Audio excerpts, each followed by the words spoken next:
grand événement et qui est considéré comme un fondateur de l'aviation moderne aujourd'hui.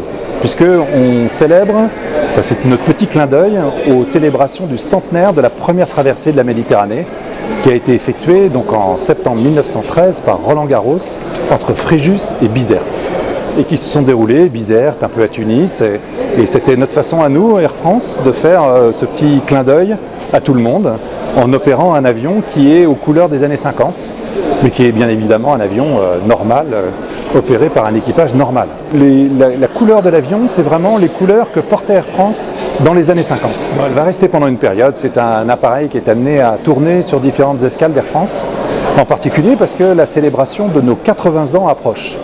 Donc la naissance d'Air France, c'était 20 ans après l'exploit de Roland Garros en 1913. Et grâce aussi à tous nos partenaires de l'aéroport, bien évidemment les autorités de l'aéroport de Tunis-Carthage, mais aussi Tunis Air Catering, Tunis Air Handling, pour remercier aussi nos clients de leur fidélité, remercier nos partenaires pour tout le soutien qu'ils nous apportent tout au long de l'année. Un chemin énorme, bien sûr. Bon, à l'époque, on ne pensait même pas, parce que juste avant Roland Garros, il y a eu Blériot qui a traversé la Manche, mais la Manche, c'est comme si presque on traverse un fleuve. Là, il s'agissait de la traversée de la Méditerranée, donc c'est immense, c'est des milliers de kilomètres.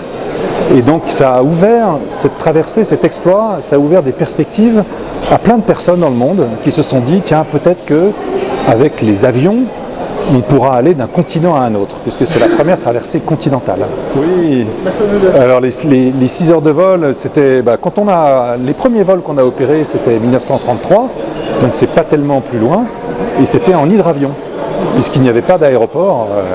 La station du TGM Tunis-Goulette-Marsa, qui s'appelle Aéroport, c'était en fait un débarcadère d'hydravion. Et notre hydravion, il passait par Ajaccio, puisqu'il n'avait pas la possibilité de rallier directement Marseille à Tunis. Et donc il se posait à Ajaccio, il ravitaillait à Ajaccio, en Corse, pour ceux qui ne connaissent pas, et continuait sur Marseille. Et après, il y avait un transbordement qui faisait que les passagers qui arrivaient à Marseille étaient transférés à l'aéroport de Marseille en ville, et après les passagers continuaient sur Paris en faisant un stop à Lyon. Donc vous voyez, on mettait Paris-Tunis, on mettait 9 heures, je crois, à l'époque.